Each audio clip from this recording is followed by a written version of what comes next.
For nearly 50 years, the Big East Conference has existed as a basketball-centric conference, and today, the Big East Women's Basketball Conference carries on that legacy. You're listening to Built to Ball.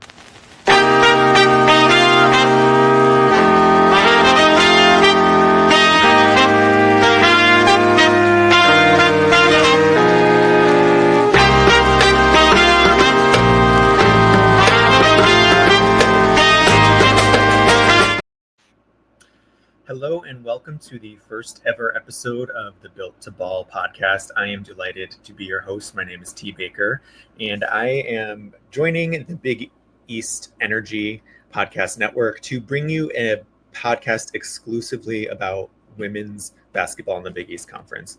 Now, I think this is really important in our changing media landscape, in our changing college sports landscape, to highlight specifically the Big East Conference, which sort of has fallen outside of the Power Four power conferences, as it were, and particularly in women's basketball, doesn't always get the coverage that I believe it deserves.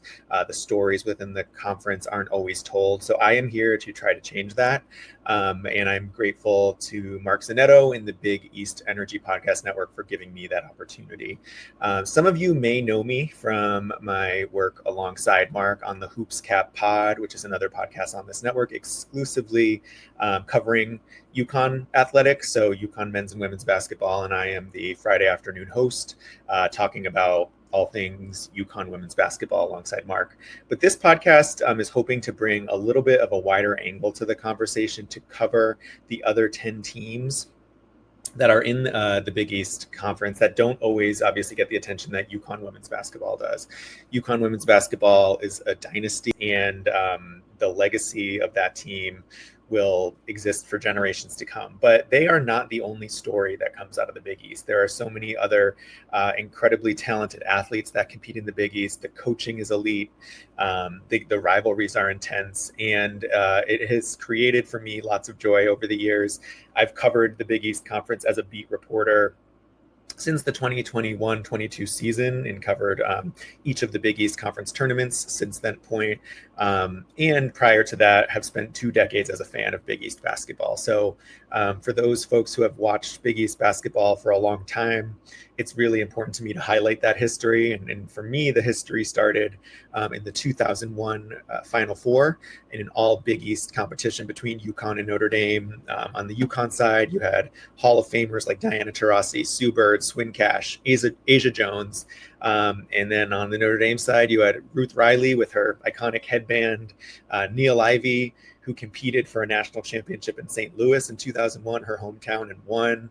And since that time, there's just been so many compelling stories that have come out of the Big East Conference. Of course, as mentioned, the UConn-Notre Dame rivalry, but also other regional rivalries that have really been a joy to watch. And so certainly on this podcast, I plan to cover the past of the game, and I consider myself a historian of the game. I hope to bring you, player profiles from players in the past, those who may have not gotten the same recognition in their playing days that I'd like to give them today. So kind of talking about the teams they competed for, what their performance was like, and just overall their legacy in the Big East Conference. And then I hope to kind of cover the present. So like I mentioned, I'm a Big East beat reporter. I try to see every Big East team compete at least once when they travel to Providence, where nearby where I live. I also cover games in Connecticut arenas, XL Center, Gamble Pavilion. And I have the chance to connect with the student athletes, but also with coaches, admin staff, folks who kind of run these teams, and hope to give you a behind the scenes coverage of the day-to-day of these teams, of the storylines emerging, of the vets and the rookies that are in the league, and bring you into the conference that is so special to me that I don't always believe is covered the way it should be. And I want to bring you voices of folks who have covered the game for a long time, the beat reporters for each of the 11 schools in the Big East Conference, the play-by-play, the announcers who have done an incredible job telling these stories. I want to give another platform to tell these stories and to show you all the Big East Conference, the elite level of competition that takes place within it, and who the hot players of today are and how they're contributing to their respective schools and the Big East legacy. I also want to talk about the future of the Big East. we are in a moment in college sports where everything is changing. Recently, in the past couple years, NIL, the name, image, and likeness, has meant that college players can monetize their name, image, and likeness during their time as college athletes. But we're also in a new era of revenue sharing where schools, universities are going to be having to pay players portions of revenue.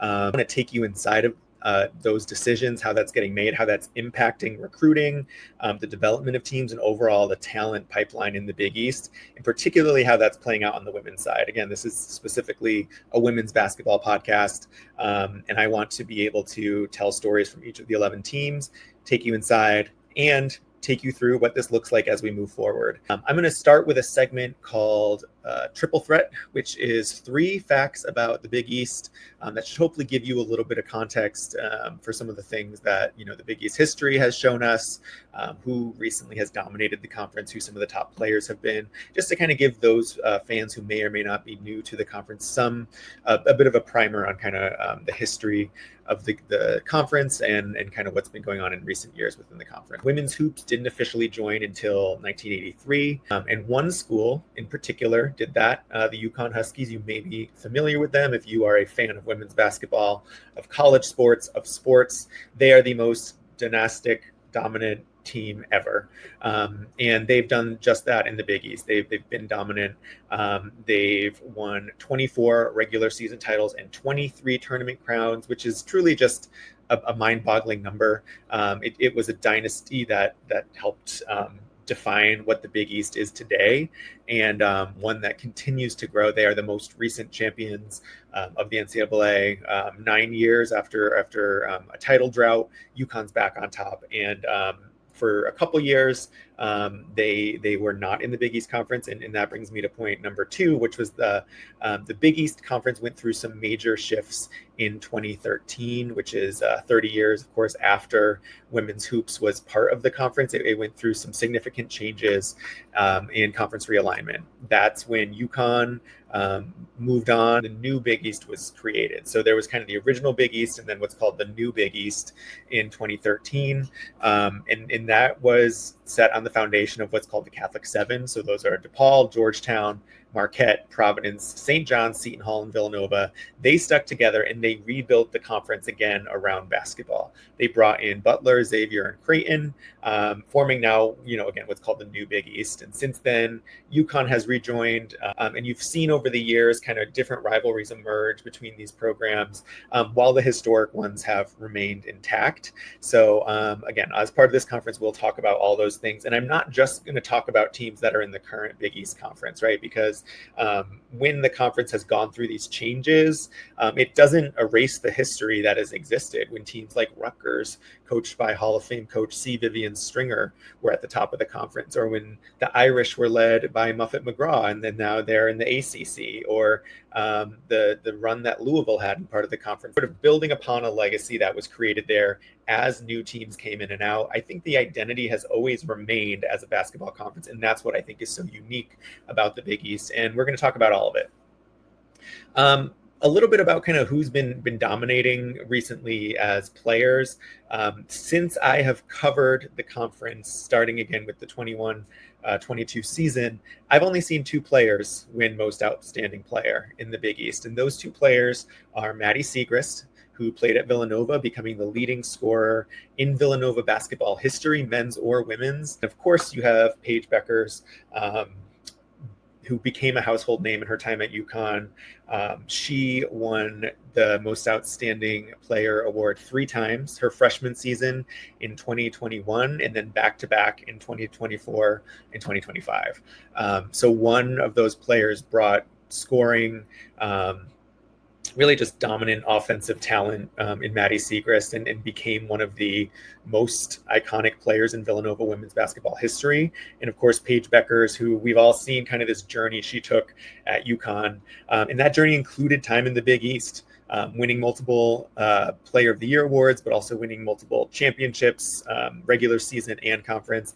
And now it's very exciting because both those players who represent the last 5 Most Outstanding Player of the Year awards are teamed up in Dallas in the WNBA. I think it's a really fun anecdote, I had the chance to cover them at Mohegan Sun a few weeks ago, and seeing their chemistry sort of from opponents to teammates is just a really fascinating dynamic. And so these are the stories I hope to tell in this podcast.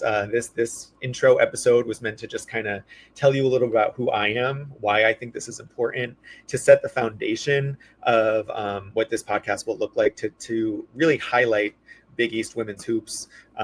It's something I'm deeply passionate about. It's something I believe I cover in a reporting capacity with a lot of integrity, with a lot of attention to detail. And I want to take you along with me on that journey together on the Big East Energy Network. I am delighted to be your host to talk you through the past, the present, and the future of Big East women's basketball. This summer, we're going to have episodes twice a month. We're going to begin to talk about some of the key storylines to look for at the upcoming season, give you some team-by-team previews, hopefully hear from some players and coaches who can kind of give us some insight into how each of the programs within the Big East is preparing for the 2025-26 season. And then starting in October, we'll hit the ground running with weekly episodes. We'll take you behind the scenes at Big East Media Day at Madison Square Garden. We will begin to feature players' accomplishments throughout the season, get some player interviews, share some highlights, some key insights and observations that I have from behind the scenes covering as a beat reporter. And I cannot wait to do it alongside you. Thank you for listening to our first episode. Please consider liking and subscribing and listening to all of the podcasts on our network. And we'll talk to you again soon. This has been Built to Ball.